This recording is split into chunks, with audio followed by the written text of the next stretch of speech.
Good evening. I'm Bob Hauer. Welcome to Oklahoma December.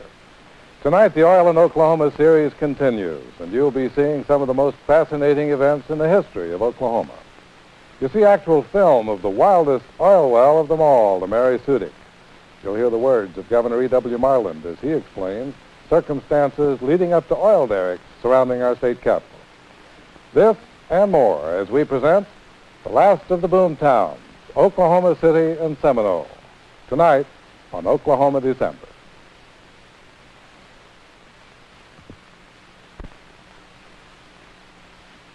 This place used to be nothing more than just a flag stop on the Santa Fe Railroad. It didn't even have a name. This is how it looked on the morning of April 22nd, 1889. Since then, it's made some kind of change, and oil made it possible. This is Oklahoma City.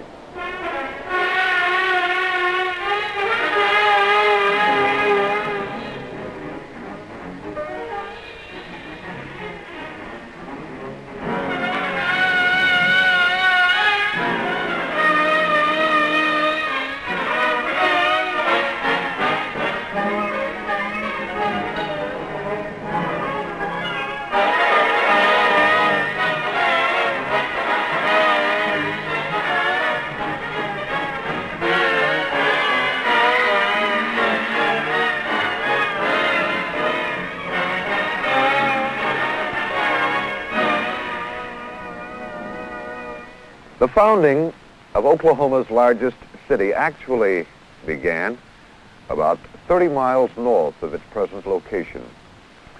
And in 1889, that was the northern border of the unassigned lands of Oklahoma Territory, about 2 million acres that had not been set aside for Indians.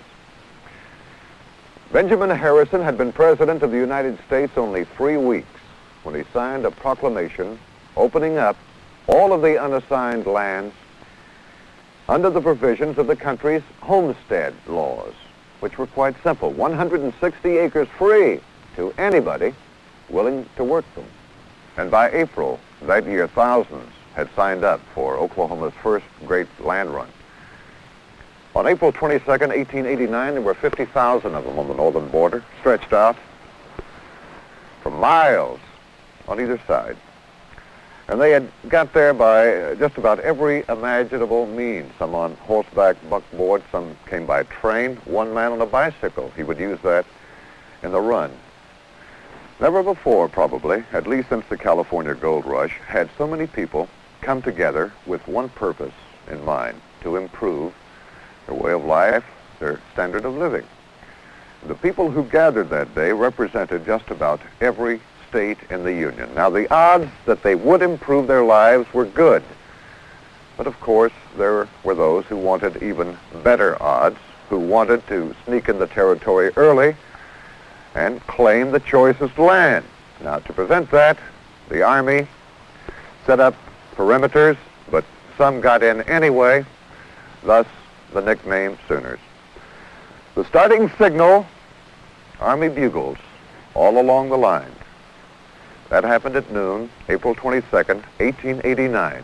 Instantly, 1,000 blurred images in red dust, and the beginning of one of the wildest, hardest to believe chapters in the history of this state, or for that matter, this country.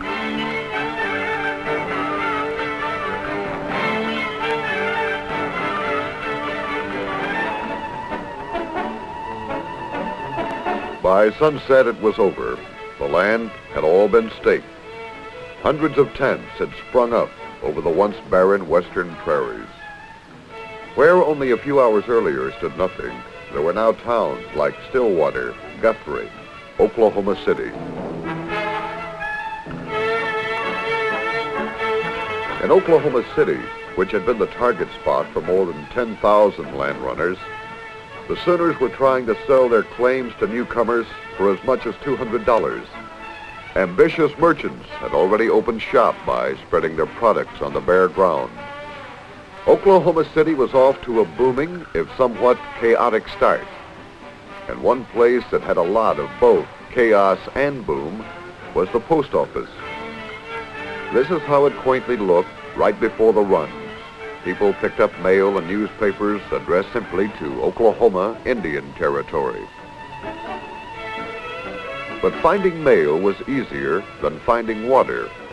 Thousands of people were drinking directly from the muddy waters of the Canadian River, and spring water from one shallow well was selling for a nickel a cup. The need for more freshwater wells was obvious, and the first one dug after settlement was by a man using knowledge he had learned in the oil fields of eastern Pennsylvania. In fact, he was hired because he was, in the words of the time, well versed in the boring of wells for oil. Less than a year later, the same man would drill again, this time for oil, the first serious effort to find it in Oklahoma Territory. And the spot he chose was right here, the intersection of Northwest 4th Street and the Santa Fe Railroad tracks. The necessary financing had been arranged, and the well itself was formally dedicated in the spring of 1890. Hundreds of people were in this area listening to a priest deliver a rather gusty prayer for the driller's success.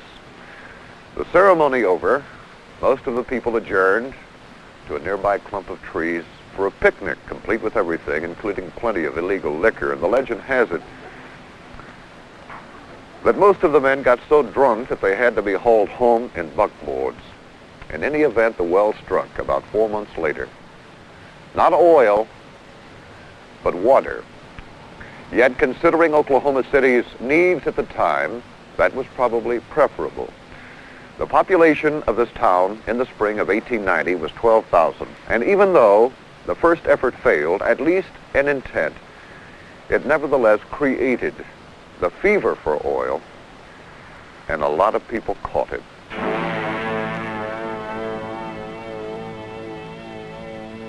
During the next 40 years, a whole series of oil wells were drilled in the Oklahoma City area, all dry. Most of the efforts were legitimate, but one unscrupulous promoter was known to have driven to Tulsa to pick up several barrels of oil to pour down a dry well in Oklahoma City, giving the appearance of having discovered oil. The reactions of Tulsa oil men were amusement and condescension, but having wallowed in not only one, but two of the richest oil fields in the world, first Glenpool and Cushing, they could afford to laugh. Men like Sinclair, Cosden, Tom Slick were making millions. Even the Osage were doing better than the oil men in Oklahoma City. Geology would make them equal. Now, at the beginning, most oilmen tended to equate geology with witchcraft. It was a smart Aleck's game for wise guys. A real oil man found it the way it should be found. Hunches, trends, just good luck. But oilmen tended to become more sophisticated in their approach toward oil, and consequently more successful, is due in large measure to Charles Gould, who made geology respectable. He founded the Department of Geology at the University of Oklahoma, considered one of the best in the world, and also the Oklahoma Geological Survey. Because of men like Gould, geology took hold, not only in Oklahoma, but in other areas where men thought there was a strong likelihood of oil. And what happened in Oklahoma City is very hard to believe. There was a man. His name was Dr. George Morgan, young, dedicated, very serious, a good geologist. He was sent to Oklahoma City because his company felt oil just might be here. Well, as it happened, he had a girlfriend who lived in Oklahoma City, and in her backyard was a cellar. Now, in those days, a cellar had two purposes. One, a place of refuge during the tornado season, and two, a place to keep all the illegal liquor. Well, one Sunday afternoon, Morgan was down in the cellar getting an illegal drink when he noticed a peculiar rock formation. Well, that and additional data convinced the Indian Territory Illuminating Oil Company, later a subsidiary of City Service, that oil was indeed in Oklahoma City.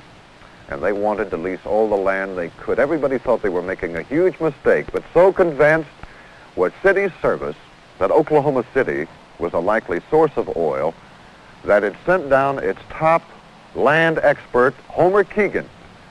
And his instructions were very simple. You lease all the good land that you possibly can.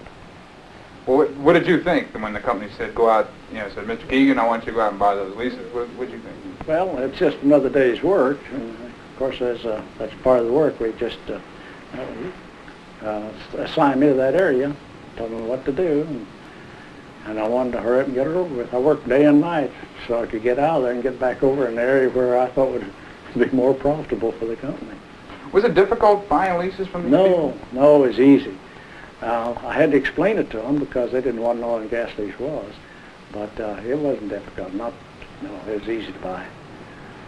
What did you tell them when you went in to buy a lease? Well, of course, I'd explain what an oil and gas lease was, and they would get 1/8 of all the oil, and of course the operator gets 7/8. So they got the land. The next problem was where to drill. On May 28, 1928, the Indian Territory Illuminating Oil Company decided that this would be the spot for Oklahoma City #1. This was part of a 40-acre tract which had been leased for $200. We're near the intersection of Southeast 59th and Bryant Avenue, and 1/2 block away from what apparently in deference to history is called ITIO Street. The rig was completed on June 9th. 6 weeks later, this well hit 35 million cubic feet of dry gas. 6 weeks later, and 1,000 feet deeper, more dry gas. By the end of November, the well was down 6,500 feet. It was slow going. And the crew was not at all convinced that it would strike oil. But the officials of ITIO were. And that sort of optimism was hard to keep a secret. Word spread throughout Oklahoma City that ITIO just might be onto something. It is now December 4th, 1928, very dark day.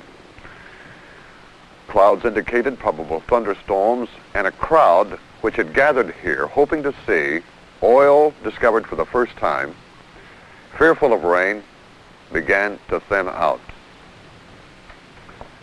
Then there was this rumble, very slow starting, then building in volume and speed, and then it happened. Oklahoma City #1 was a gusher.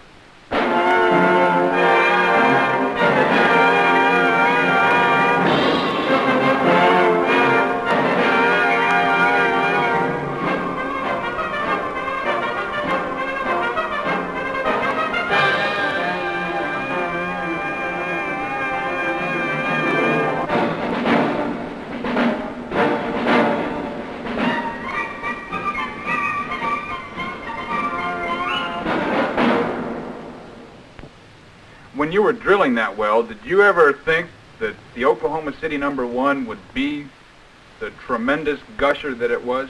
Sure didn't. And none of the rest of that is, working people.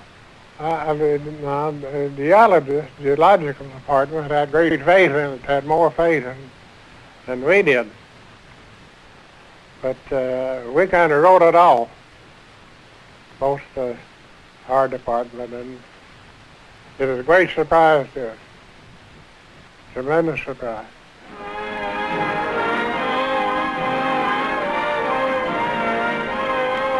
During the next 30 days, Oklahoma City #1 produced more than 100,000 barrels of oil, price $1.56 a barrel. But more important, this gusher was the beginning of the Oklahoma City oil field. And in its day, this field would be the greatest producing field in the world.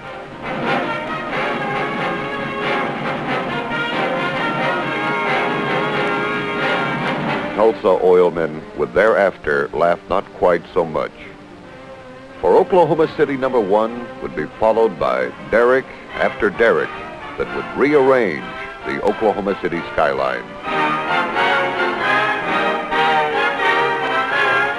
One major result of that first well was that it put city service into the major leagues of the oil industry. It became the 10th largest oil company in America, with headquarters first in Bartlesville, then Tulsa, with annual production in excess of 82 million barrels and net income last year of more than $112 million. Gross sales, $2.1 billion, a long way since 1928.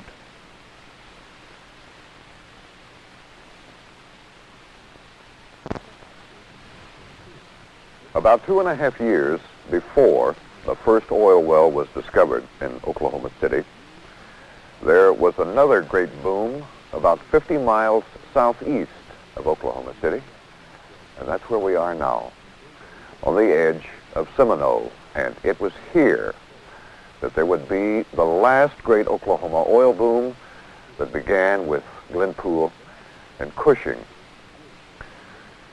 47 years ago, this was a pretty sleepy village of about 200 people who lived mostly by farming. At the time, there was talk of oil and the great riches being made in eastern Oklahoma, but very few people ever thought seriously that oil would be discovered here. But it was. And the man mainly responsible was a 22-year-old adventurer named Robert Garland. In 1926, he was down on his luck. He had drilled more than his share of dry wells, but what kept him going really was the philosophy of the successful wildcatter, which was drill enough holes in the ground so long as the borrowed money holds out, and then if you're lucky, you just might find what you're looking for. It is July 1926. And Garland's attention is now centered on this area. That old riverbed, the site of Fixico number 1. An oil well that was producing nothing but unfavorable reports. Garland, in fact, was so discouraged that he tried to sell it, but nobody would buy it. So he kept drilling. It is now the 16th of July, early evening. The streets of Seminole are just about empty. Stores have closed. Practically everyone has gone home for dinner, except the men who were working on that oil well. They decided to bring up the drilling bit to check it. When it got to the surface, they went wild, for it was covered with oil. 10 days later, Fixico number 1 was producing 5,000 barrels of oil daily, and the village of Seminole and its population of 200 grew almost overnight to a population of 35,000 and became one of the wildest, one of the most uncontrollable, most legendary boom towns in the history of oil. And all because of Garland's Fixico number 1.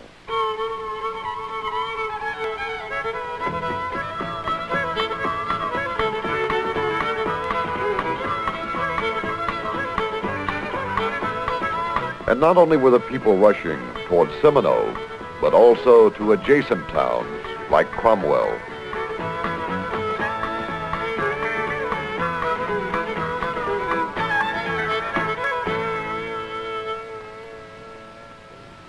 What was the town like, though? I mean, it was a small town before the boom, and then all of a sudden the boom came, and here were 80,000 people now living in Seminole.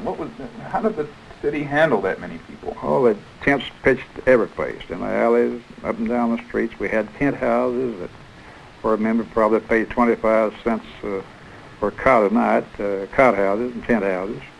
And then they just threw up little shotgun buildings, almost built them overnight, tar paper and cheap lumber. And then besides that, they were spread all over the countryside around Seminole. You'd hardly know where the city limits would be. The houses were so thick out in the country in tents. Covered wagons everywhere in the world to live, you might say, or exist. But, our chicken house, we converted our chicken house into rental property and for people to live in. The garage was converted. And my wife screened in, boxed in one of the front porches and rented that out to people. They managed. When you look back at that period of time, 40 years ago or so, was that a happy period of time for this city? It sure was. People were employed and wanted to work then. They don't now, you know. Made a difference. Most of the people who came to Seminole came to work in the fields, but right behind them were the gamblers, the bootleggers, the dance hall operators, the common thieves and thugs. They set up headquarters just north of the city, an area called Bishop's Alley, and it was loaded with bars, dance halls. The most popular was a place called the Palace, where roustabouts could dance with a girl for 25 cents a minute. Everywhere there was money, or at least talk of money. Well, it was booming. It is. You'd open up of a morning and you never would get your lobby cleared till you just closed the door on them. And that evening we stayed open till about 5 o'clock, you know. And it was just when I went to work the bank there, we had about 3 employees. And we'd hire about 1 a week. We never could hire enough, you know. We'd just keep adding more people, and it was just the boom would come on so fast, you see. Well, you just didn't have time to think. You didn't know what to do. People was just going and coming. There's wanting homes to live in. There's wanting places to live in. Now, I had the ITIO oil company. Well, I'd furnished them room and house, and their main office was right south of my home. And I had a lot of their people living in furnished rooms. And then, as I said, I moved in a big house and made it into sleeping apartments for their men. I had a lot of dealings with the ITIO oil company.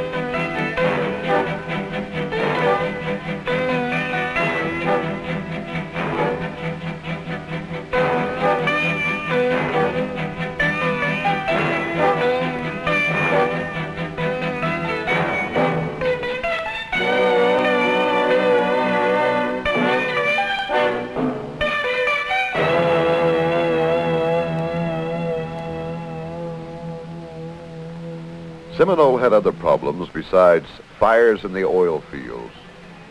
Room space was critical, so critical that beds were rented out in shifts, 2 men to each bed for 8 hours, or 6 different men sleeping on the same bed every day. There was also a lack of fresh water for drinking and cooking, and the post office was constantly jammed.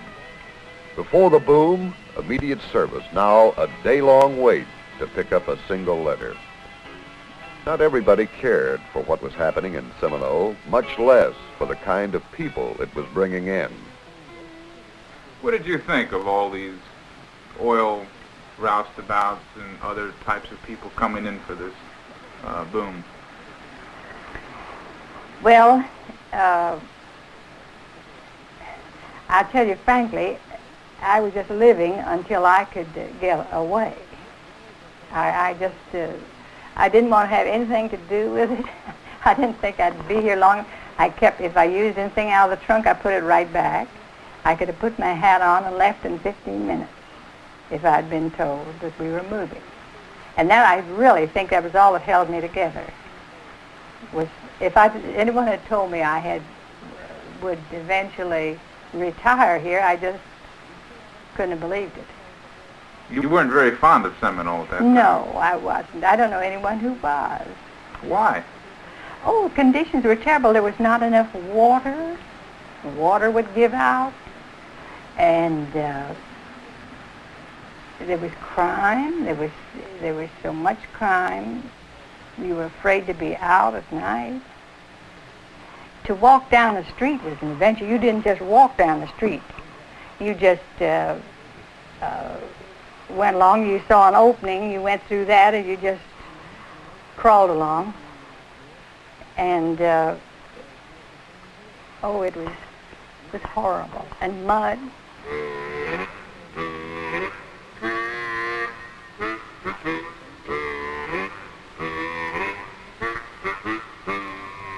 Mud, the unforgettable boom image.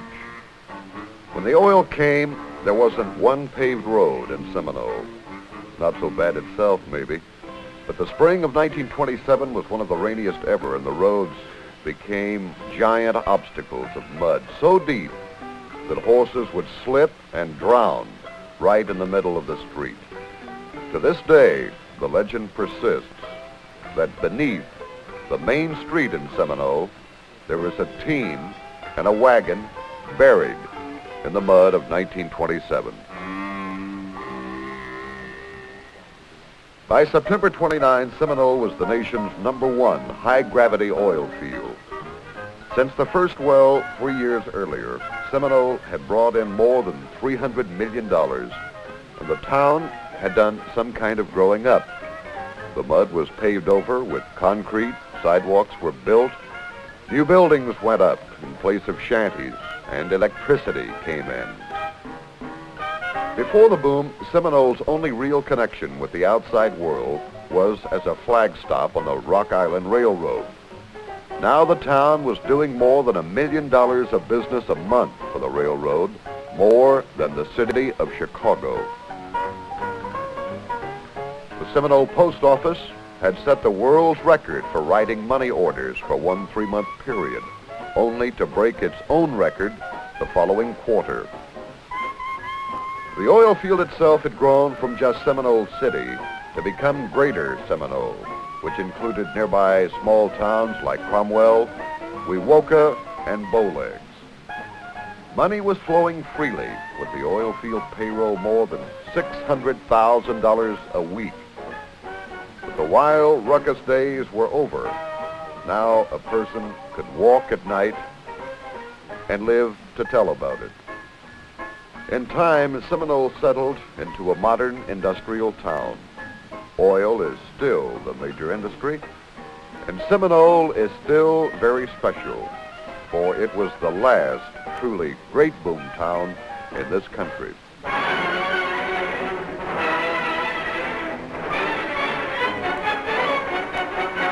As things were beginning to level off in Seminole, Oklahoma City was moving like no other field. 6 months after the Oklahoma City discovery well, 2 more gushers were found, one by Harry Sinclair. From then on, gusher after gusher. No other field had had such spectacular success. 90% of all wells drilled hit oil, the most phenomenal record in the history of petroleum. Oklahoma City was one of the fastest growing cities in America. The city was literally covered with the spray from oil gushers. To the average person today, perhaps the name Mary Sudik doesn't mean too much, but it meant a lot 40 years ago. In fact, it got world publicity as the wildest oil well in history. And that well as much as anything else probably, made this nation conscious of Oklahoma City as an oil town. The well was named after Mary Sudik, who, along with her husband Vance, owned a farm south of Oklahoma City. The Indian Territory Illuminating Oil Company wanted to lease the Sudik land very badly, so much so, in fact, that it sent in its top land expert, Homer Keegan, to try to swing the deal. Now, as he remembers it, the Sudiks were not too willing to sign. In fact, they didn't want to at all. But being a good oil man, Keegan was persistent and told them, "I'm not leaving this house until you do." Cordially, I suppose. Anyway, they invited him to dinner. Afterwards, he stayed and stayed. Finally, 2 hours passed. Then the Sudiks, apparently believing the only way to get rid of this guy was to sign the lease, did so for 5 years. The derrick was completed in June 1929, and the slow, arduous task of drilling thousands of feet continued until May 26, 1930. Then drilling stopped. Several crewmen retrieved some tools from the well to prepare a new joint. Suddenly, there was a terrible roar. An enormous volume of gas shot up through the well, and all hell broke loose.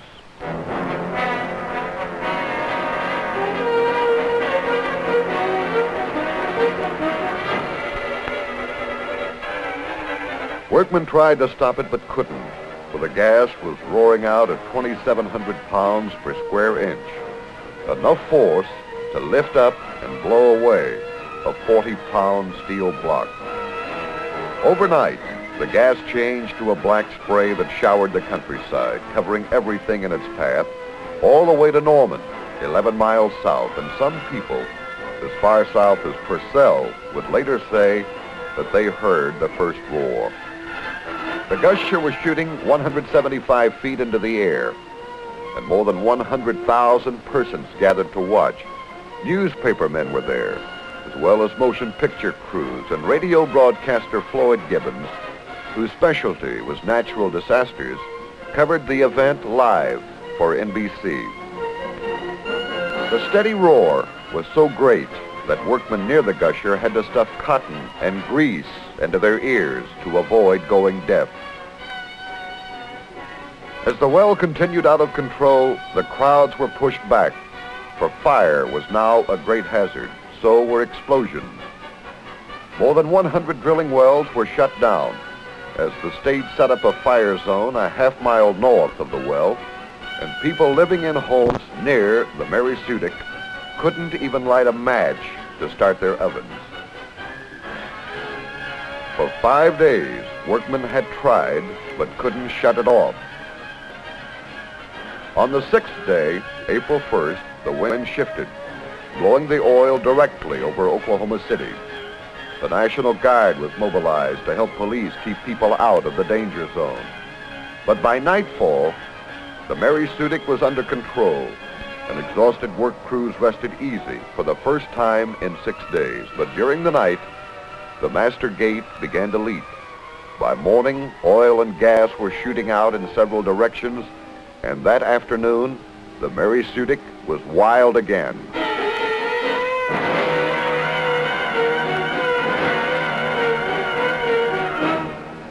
Everything was being done to reclaim the wasted oil. Earthen pits and tanks were built to capture it, and 211,000 barrels were eventually saved. By April 4th, the well was again under control, but again the victory was short. That night, a crevice appeared in the new packing, and as it widened, a deadly spray of sand and oil shot out in all directions. Engineers and mechanics were working night and day to construct a stronger locking device, and by April 6th, it was ready. The new connection was placed over the surface pipe, and it held, and gradually, the oil and gas diminished to a trickle. One more tight turn, and it was over. It was 7 p.m., April 6, 1930, and the Wild Mary Sudik well was conquered after 11.5 days. Oilmen called it the most marvelous well in history. In the next 6 years, it never again caused trouble, but did produce nearly 800,000 barrels of oil before it was finally capped.